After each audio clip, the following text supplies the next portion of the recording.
नमस्कार। आज की वीडियो में मैं आपको मार्गशीर्ष गुरुवार महालक्ष्मी व्रत के जो आप व्रत रखते हैं उसका उद्यापन किस तरह करना है की विधि बताने वाली हूँ। मार्गशीर्ष गुरुवार महालक्ष्मी व्रत का उद्यापन आप संध्या में भी कर सकते हैं, लेकिन यदि आप सुबह उद्यापन करती हैं तो यह बहुत ही उत्तम रहता है। पूजा अर्चना अपनी समाप्त करने के बाद आपको 8 कन्या या फिर 8 सुहागन स्त्रियों को आमंत्रित करना होता है। आप एक दिन पहले ही उन्हें आमंत्रित कर लें। यदि आपको 8 स्त्रियां या 8 कन्याएं नहीं मिलती तो आप परेशान न हो। आपको जितनी भी कन्याएं, जितनी भी स्त्री आसानी से मिल जाती है, आप उतनी ही, जैसे कि 5, 7 या फिर 3 आपको मिलती है तो उतनी ही कन्याओं को आमंत्रित करें या फिर उतनी ही सुहागन स्त्रियों को आमंत्रित करें।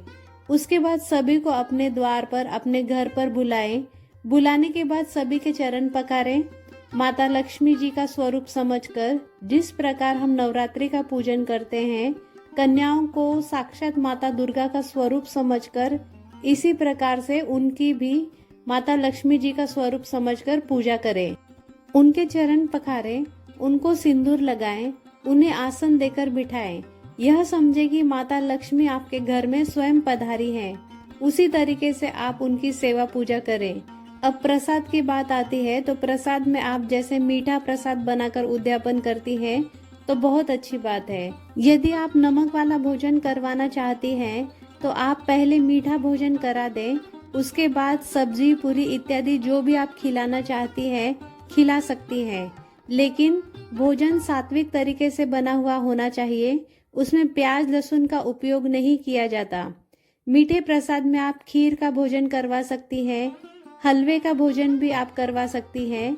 यदि आपने फलहार किया है तो आप खीर में मखाने की खीर बनाएं और हलवे में कुट्टू के आटे या फिर सिंघाड़े का हलवा बनाएं। यदि संभव हो तो खीर में आप केसर भी जरूर डालें। खीर या हलवे में से आप कोई भी एक चीज बना सकती हैं। जो भी आप प्रेम से, श्रद्धा से अपने घर में स्वच्छता से बनाते हैं, उसमें से सबसे पहले आपको एक पात्र में माता लक्ष्मी जी को अर्पित करें। माता लक्ष्मी को नैवेद्य समर्पित करने के बाद आपको सभी कन्याओं को या फिर आपके पास जो भी स्त्रियां आई है उन्हें बड़े ही प्रेम और आदर से महालक्ष्मी का स्वरूप मानकर भोजन कराएं।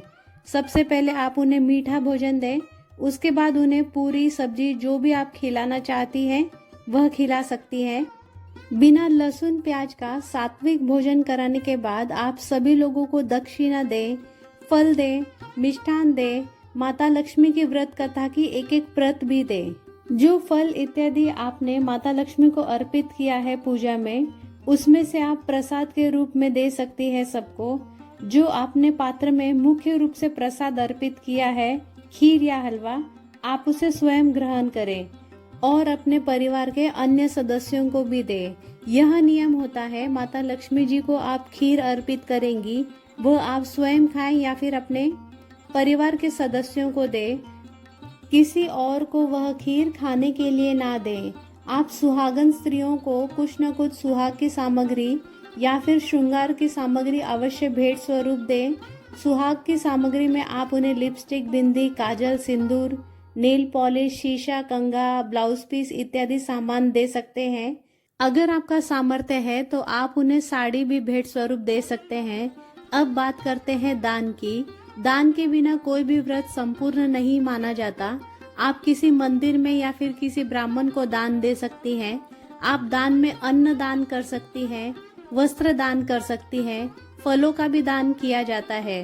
अन्न में आप 1.25 किलो चावल, 1.25 किलो गुड़, 1.25 किलो पीली चने की दाल दान कर सकती हैं।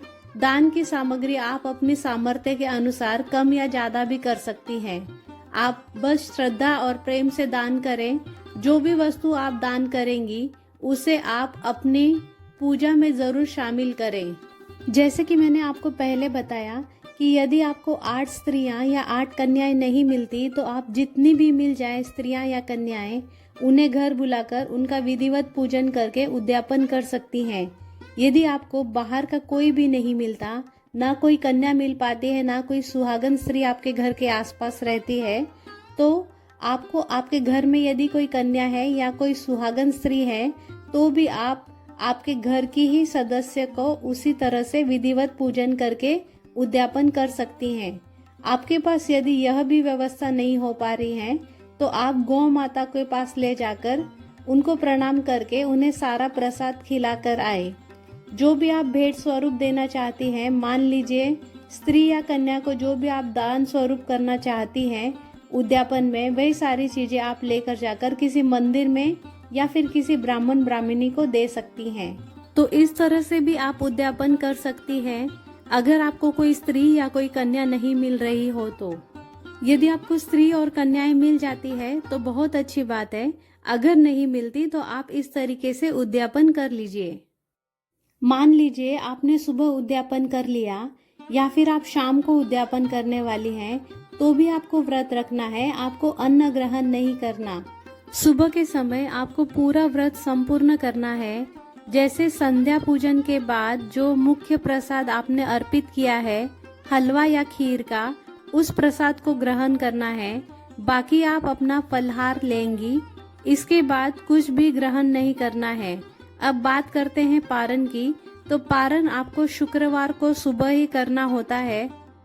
आप शुक्रवार के दिन सुबह सवेरे उठकर दोबारा से पूजा कर लीजिए, चौकी हटा लीजिए, उसके बाद आपको विसर्जन करना है। अब बात करते हैं आपको विसर्जन कैसे करना है और पूजा में चढ़ाई गई सामग्रियों का क्या करना है। सबसे पहले कलश के जल को आप पूरे घर में छिड़क दें, बाकी के जल को आप तुलसी में या फिर किसी पेड़ में डाल सकते हैं। इसके बाद आप बाकी सामग्री का विसर्जन करेंगी। चुनरी आप रख सकते हैं। नारियल को भी आप तुरंत विसर्जन ना करें, नारियल को आपको साल भर रखना है।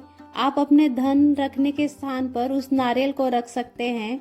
गणेश भगवान को भी आप तुरंत विसर्जन ना करें, मतलब आप इन चीजों का पूजन कर सकती हैं। पुष्प और पत्तियां आप अपने घर के गमले में दबा सकती हैं या फिर मिट्टी में भी दबा सकती हैं। यदि आपके पास ऐसी सुविधा नहीं है तो आप फूल और पत्तियों को गाय को खिला दें। अक्षत या फिर चावल के दानों को आप पक्षियों को डाल दें। कलश में जो भी सामग्री निकली है आप उसे अच्छे से सुखा करके एक छोटी सी पोटली बनाकर या फिर किसी लाल कपड़े में बांधकर अपनी तिजोरी या धन रखने के स्थान पर रख दें। अगर धातु का कलश आप इस्तेमाल कर रही हैं तो उसे आप दोबारा इस्तेमाल में ला सकती हैं। अगला प्रश्न यह है कि अगर उद्यापन के समय पीरियड्स आ जाएं तो क्या करें। यदि आपके पीरियड्स आ गए हैं तो आप उस गुरुवार को छोड़कर उस गुरुवार को आप व्रत रखेंगी। पूजन घर के किसी और सदस्य से करवा लें और अगले गुरुवार को उद्यापन की विधि इसी तरह से करिए जैसे बताई गई है। अब अंत में बात कर लेते हैं महालक्ष्मी धन प्राप्ति मंत्र की। यह मंत्र है ओम श्री महालक्ष्मी नमः, ओम श्री महालक्ष्मी नमः, ओम श्री महालक्ष्मी नमः। या फिर आप दूसरा मंत्र है वह भी बोल सकते हैं ओम श्रीम ह्रीम श्रीम कमले कमलालये प्रसिद्धि प्रसिद्धि श्रीम ह्रीम श्रीम ओम महालक्ष्मी नमः मंत्र का 108 बार जाप कर सकते हैं।